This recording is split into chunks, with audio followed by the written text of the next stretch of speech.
So there's all kinds of masters and there's all kinds of mastery. Each one of us is being called to master a particular area of our life, and some of us are being called to master a particular, shall we say, life path.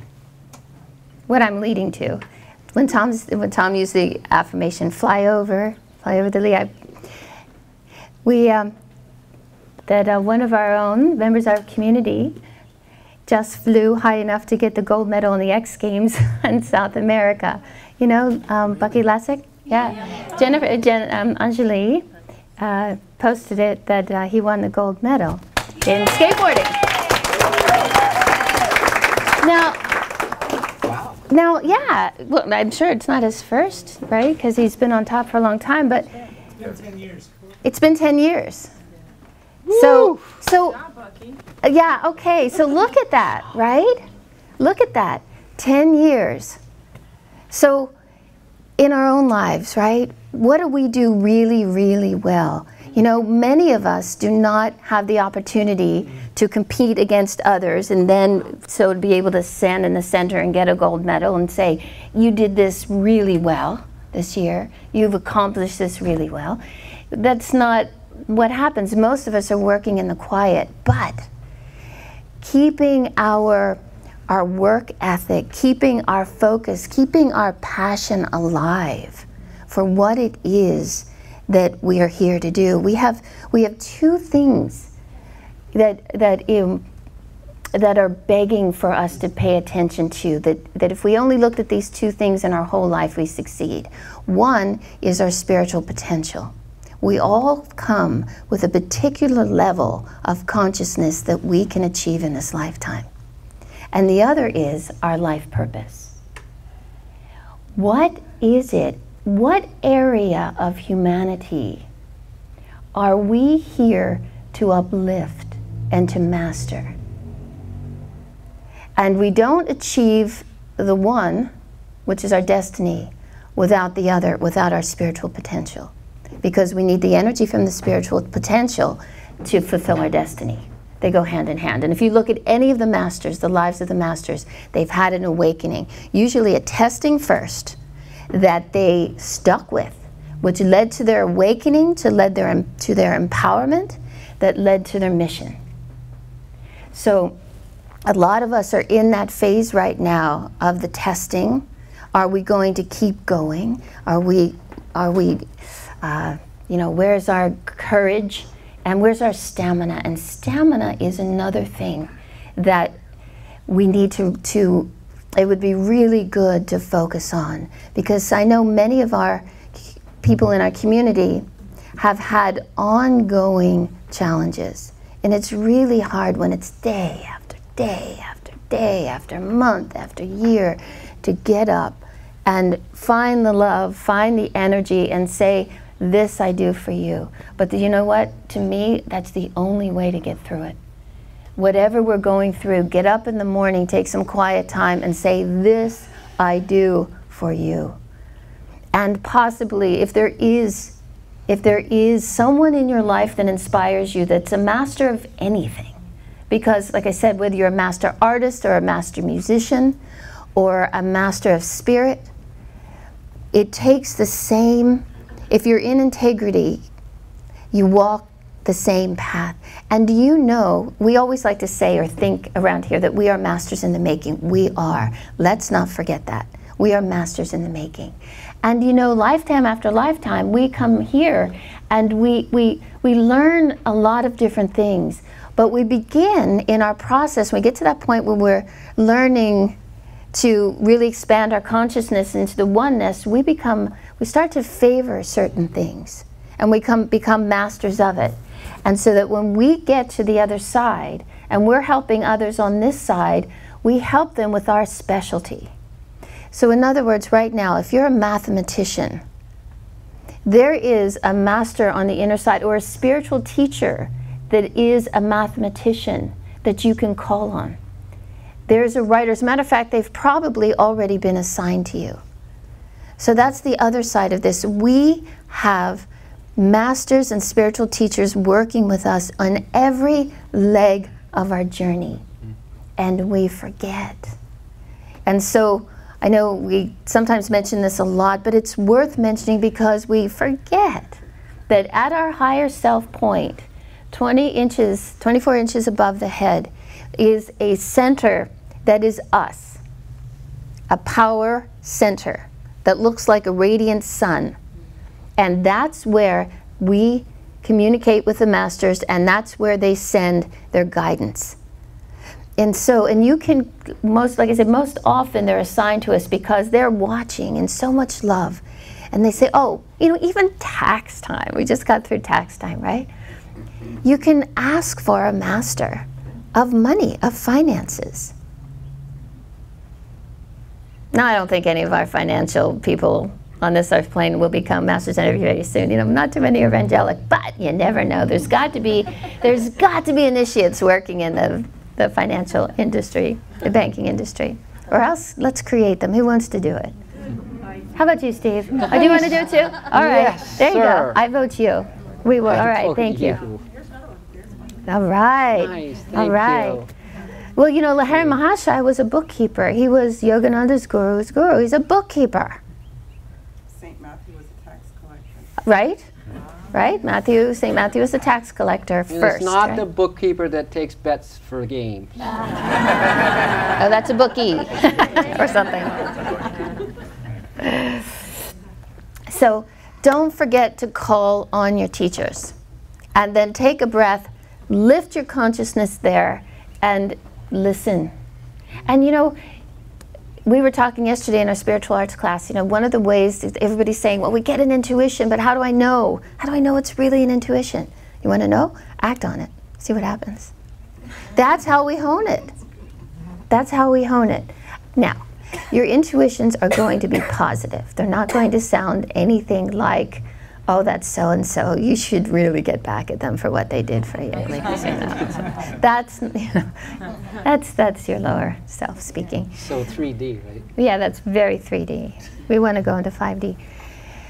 And so this morning, as you know, we've been meditating in unity. It's going to be coming on 4 hours now.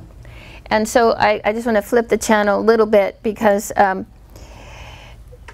but first of all, remind you that you were not sent into this realm alone. We have masters for everything that we're going through. Masters of love, masters of health, teachers of creativity and music. If you have to sit down and write something, don't do it alone. Go up there and say, hey, anybody, I'll take Shakespeare or someone to that level. Let's write together. You know, if I do that, when we often have to write things, if I do that, it just flows and it's like, wow, where'd that come from? Right? Do you ever do that with the music or beat? It's something you had to do. If you don't do it alone, you know, the heavy lifting, sometimes Tom helps me carry my drums. It's so much easier when he helps me. Same thing with the masters.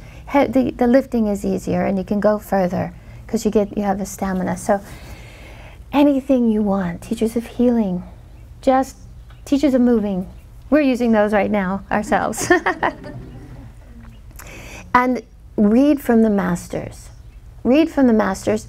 We always say be very careful of what you read because the level of the author, of their consciousness, the vibration is being imbibed in your consciousness.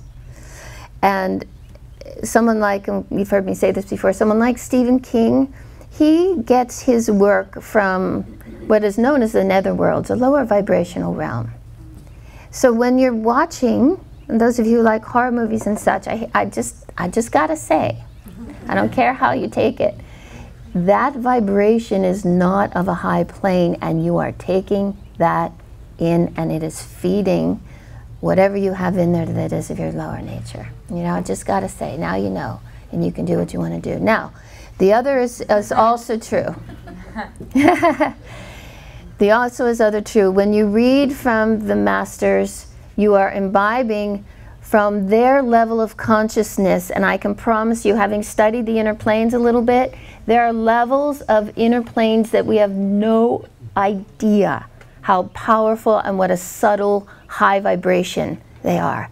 And when those masters come down into form and they write and we read, or even better than that, contemplate, their vibration becomes a part of us. That inner plane, that high inspiration opens up that piece of us that's just ready and waiting. So that's why the great ones have told us again up in, when I was up at the Mother Center in Mount Washington, it was really pounded into our head every day, along with meditation, read something from the great ones. That will, and do it if you're not feeling like meditating and you're not inspired, read something first. And then from that vibration, go into your meditation. Never meditate alone. As you sit down, if you have the habit of gazing at the third eye, call in one of the great ones. Meditate with me. Let me sit in your vibration.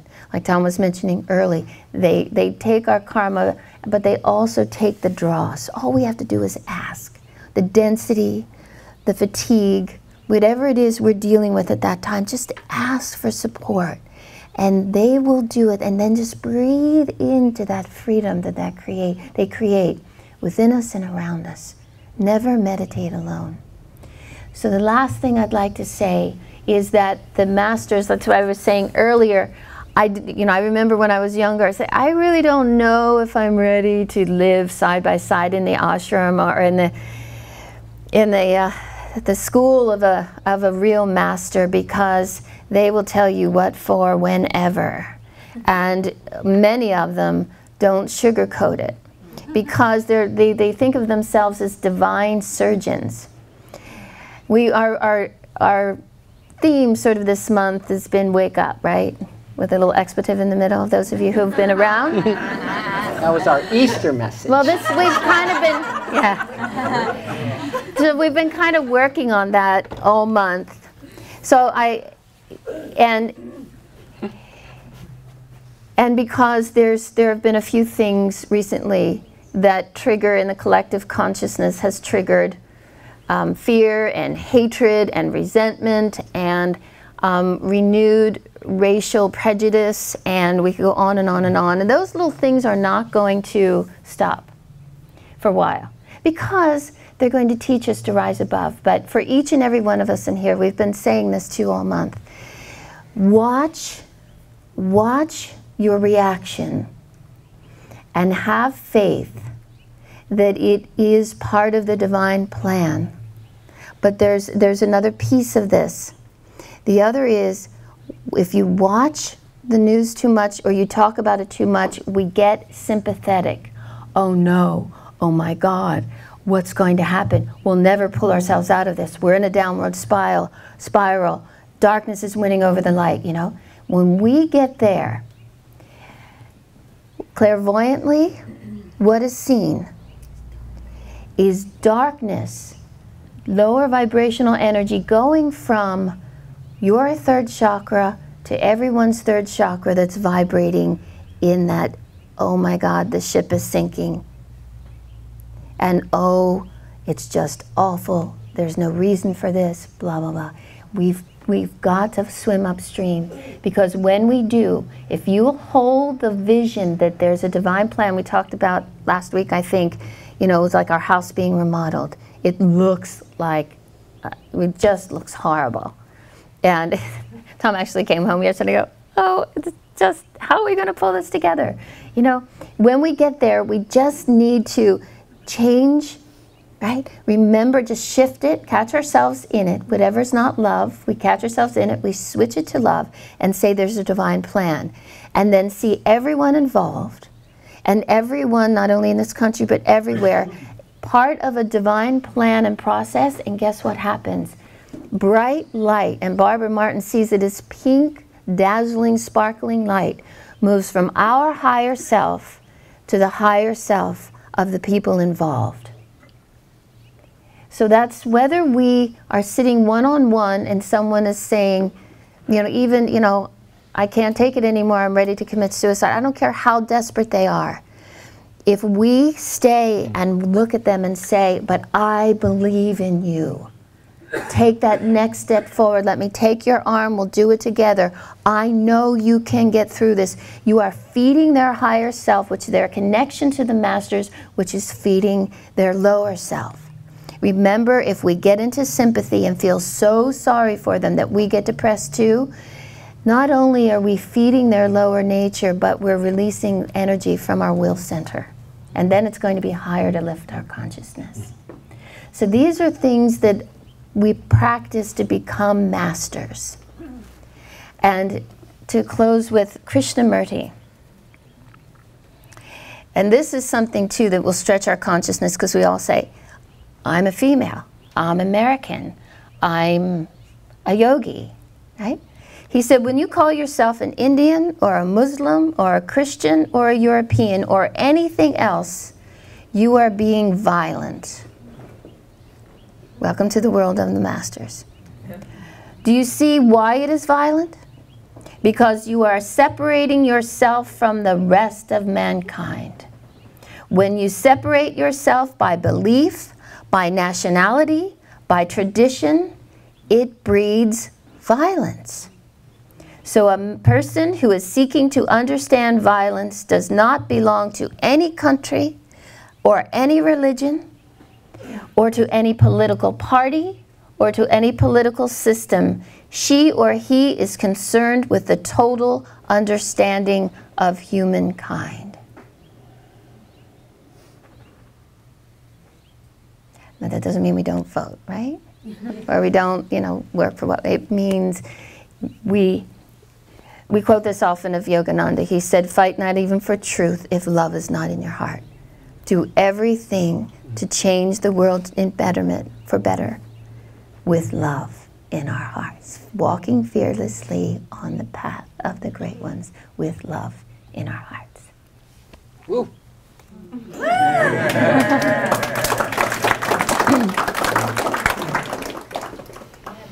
Yeah, and yeah, baby. Oh, the Mahatma, the great Mahatma, which means great soul, Mahatma Gandhi, but all of you are Mahatmas. You are all great souls. All souls are equal. All souls are great. He said, when you have an opponent, conquer that opponent through love. So if there's any obstacle in your life, if there's any negativity in your life, any addiction in your life, anything that's troubling your heart in your life, if there's so-called out there people that are pushing all your buttons in your life, if some of the politics and the things that you see on the screen of creation, the horror films and the catastrophes and the terrorism, if that really upsets you, you have just one weapon, and that's the weapon of your soul's love. And you know that. I know you know that. You know that love conquers all. And I know that none of you would sit here and try to go into a debate about that. I know you know that. And if ever there was a time, because you've also heard this so many times, to step into your heart in the most sincere, practical, soul-determined, unconditional, like this is my time to now get into my heart and deal with whatever is there first, traumas, history, resentments, whatever. I am going to love my way through it. Back in 1974, I entered that building right there at Swami's Park. It's the postulant ashram for monks going into the order of Paramahansa Yogananda. And that first day I drove up and I saw those young men who were just like, I thought, in a whole league of their own. There was no way I could be like them, be as holy as them, be as anything like them. And I said to myself, this is the big leagues. This is the big leagues of spirituality. From the very first day that I walked in there on November 1st, 1974. But on a little aside from that, we had one little recreation a month, and that was to watch a film.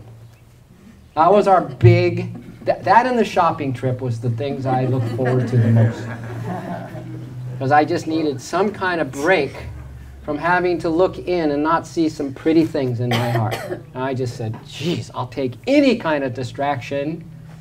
But day after day, meditating, no one home, depression and all that stuff. See, that's why so many don't really get into it and stay on the spiritual path. because of all of this history that we definitely have to burn through or conquer it, because that's an opponent. What we've created, if it's not worthy now and it's coming back as you as karma, as energy, as beliefs, that's our opponent and we need to conquer it. But anyway, it was back in the day of reel-to-reel films. So you didn't go to the red box. You didn't go to, where's that other, the video places. No, you had to go to a place and send in and ask for requests for a reel-to-reel. But it wasn't that easy, because the monks got a choice 1 month and the nuns got a choice another month, because there's nuns that live there too. Because it was kind of expensive and we couldn't each get our own movies. So obviously the monks, when it was their time, we'd pick some kind of as much violence as possible. Some kind of, but the movie that we got over and over and over again was El Cid.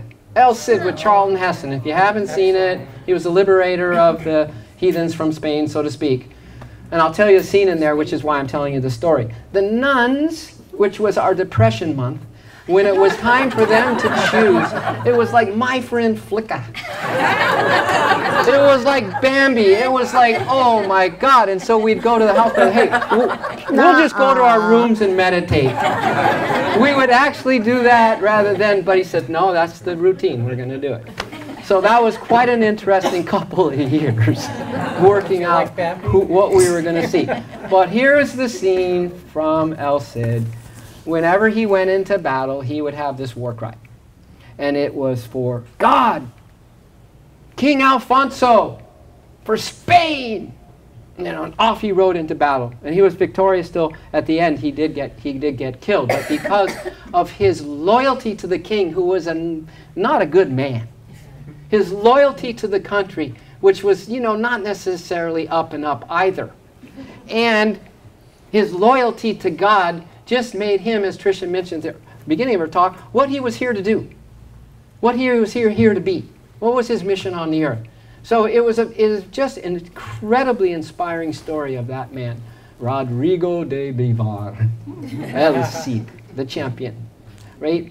So, but for us, we wake up in the morning, and if you go to bed, first of all, and you carried over your worries from the day or night before, and you wake up and that's the first thing you do. And if you're not meditating to somehow get into the heart, so the heart's power and light and love can kind of burn into those worries, because you can't do anything with those worries. They got you in this lifetime. They've had you for so many lifetimes.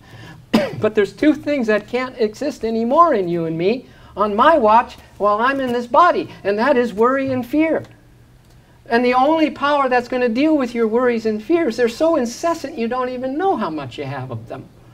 And it brings a depression to the heart that you don't realize how depressed you are and what a weight it is to live life, so to speak, even on your good days. So for us to get up in the morning and leave that house without putting the armor of the highest soul consciousness we can, and the practice of having spent some time in meditation and just breath work of just receiving. This is a great mudra. If you haven't done this in a while, place your left hand on your heart and the right hand over it. That's a meditation mudra.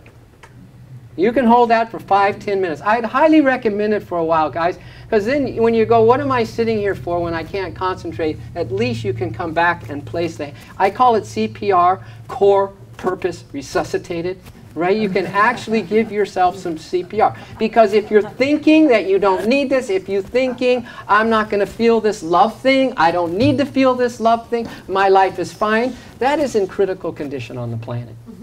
Because without a vibration that's positive at the minimum, passing through our hearts, as readily as thoughts pass through your brain, as readily as you're breathing, as readily as you are in your habits and automatic pilot, if that is not passing, there's no way in hell or in heaven that you're going to have a beautiful life, because you're not in tune. It's like going to the lower vibrational movies with a heart not open to be attuned to the higher vibrational, like the sattvic energies, which is the spiritual energies. You and I are just spinning our wheels. That's why we're so tired. That's why we get up and it's like so Groundhog Day, it seems, right?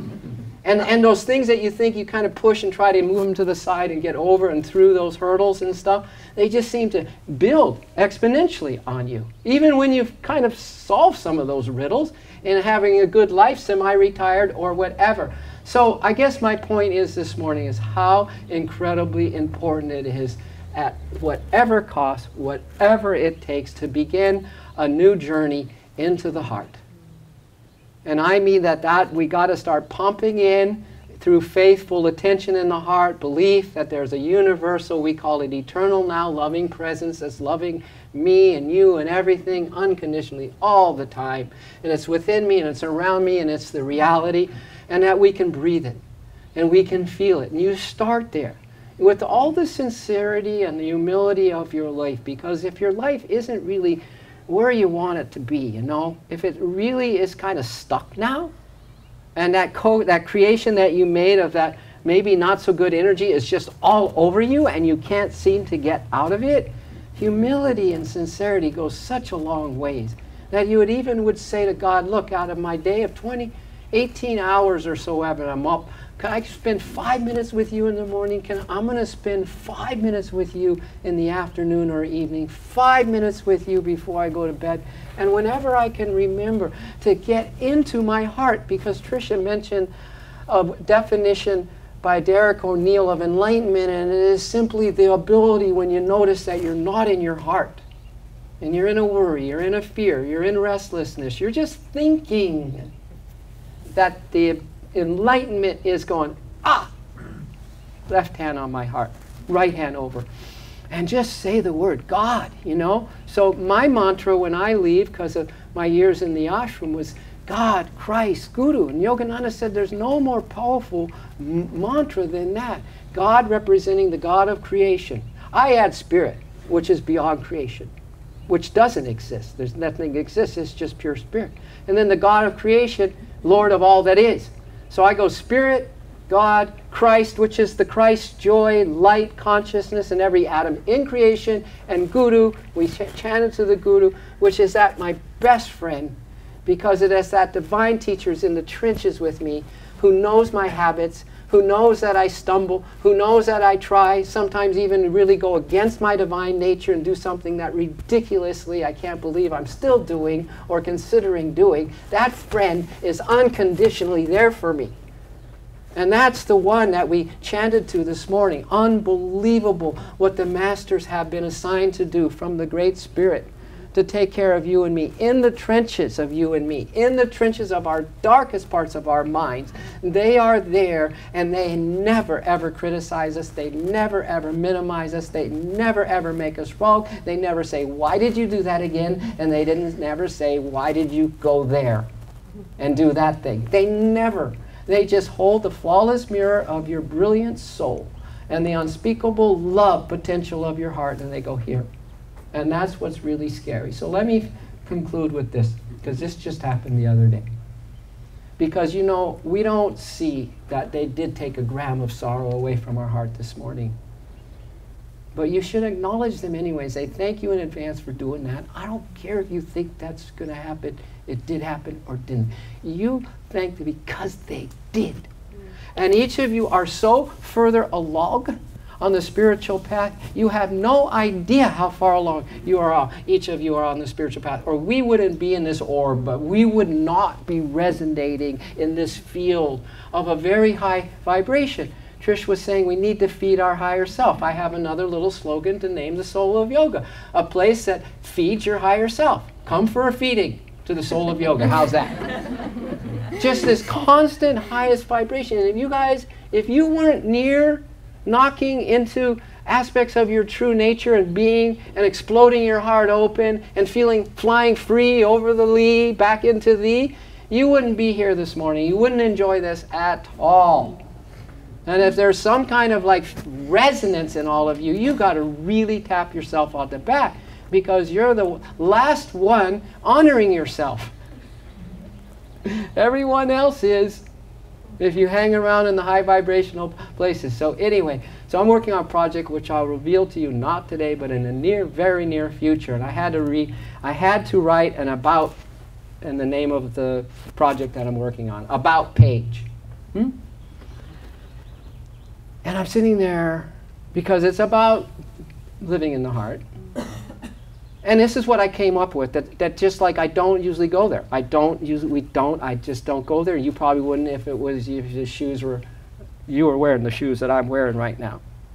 But it said something like this about this project, about this business that will be revealed to you later.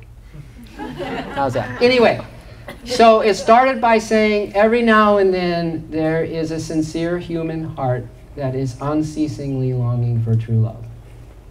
Oh, wow. I like that story. Here and there. There is a sincere heart right now sitting amongst us in this room who is unceasingly searching for true love. And then the next sentence came and I went, oh, you want me to go there, Lord? Okay. Then it said, at the age of 24, Tom Kelly renounced the world and entered the ashram, monastic order of Paramahansa Yogananda. There he spent the next 25 years in loving service and meditating 3 to 6 hours a day to discover and learn the art of feeling divine love pouring through a human heart. He left that ashram 25 years later in 1999 to share his discoveries, his secrets with the world. And then I went on to describe this new venture, which is tied to the soul of yoga, obviously. And in 2013, he birthed, and then I put the name there, which is, for all of you and all of humanity and anyone who's interested, the shortest route into the GPS, or the God's perfect system, of the intuitive guidance of your heart's natural love. And then we described the business a little bit, and at the end, we said, this is not a pumping in of ideas just to intellectually stimulate you, but to remove and help you to unlearn everything that is blocking the flow of pure love through your heart. And then I end by saying something, when we are unconditionally committed to be shoulder to shoulder with you for a lifetime, in order for you to come to that place of divine awakening of your heart. Because it is the super intelligence that is the core of every being, and it is the savior of our world. And at this time on our planet, every heart, soul, being needs to discover divine love within them. And I sat with that, and I'm sitting there like really detached from it, because I never talk about myself. I never, in all the years that you've been here, do I ever go there really. You know, it's like saying, you know, it's like me putting up my PhD credentials, and then putting them in your face. And you realize the training that I've had, kids? Do you realize that what happened to me in the ashram? Because I went through more major depressions than you will ever face in this life. Now, I'm not saying that you're not in some major depression. But when you are face to face with truth, you will be put in front of every depression that is still lingering in your system. And the point of this story is, and I'll end by saying how Marcia started the talk about immersion in love. That is a brand new program that was gifted to me in 2013. Okay? And it's not anything that we've done before. In my life, I ain't doing the things I did before. Right? We're remodeling our house to make sure that we move back into a home that is different than the one we left. And that is inside and out on every level of my being. So I'm just letting each of you know that the one who's facilitating that immersion in love knows the shortest route to help you get into your heart space. And with that full moon that Marcia mentioned, to stay there. To stay there. And begin that journey of living in your heart at all costs, hell or high water. So I'm putting it out to you. Now is the time, guys. Don't go and say, well, in August there's another immersion in love. There isn't one that I'll get. See what I mean? That's why you can't, don't say it. Last time, don't get it. Till July. No, till July. Yes. Wait a right. yuga, now or a yuga. Love is now or never. It is. And let's all close by putting our hand to our heart and the right hand over it. And as we sit here now, just objectively, my friends, breathe in the center of your heart. And then connect your faith with Source in any way, shape, or form that you want to. With all the dedication that you can muster. With all the learnings you've had over many lifetimes. With all the sorrow and the pain and the heartbreaks and the tragedies. And be pulling out of the body in just the most ridiculous ways. And the tragedies. Pull up all that pain. And let's pull it all together in one massive dedication to love. To supremely love. To love as you were born to love. To love as you are born to be. And the love that you are born to melt back into. Could we all, for the sake of ourselves first, and our families second, and our world third, and the reality fourth, can we do this for all those reasons?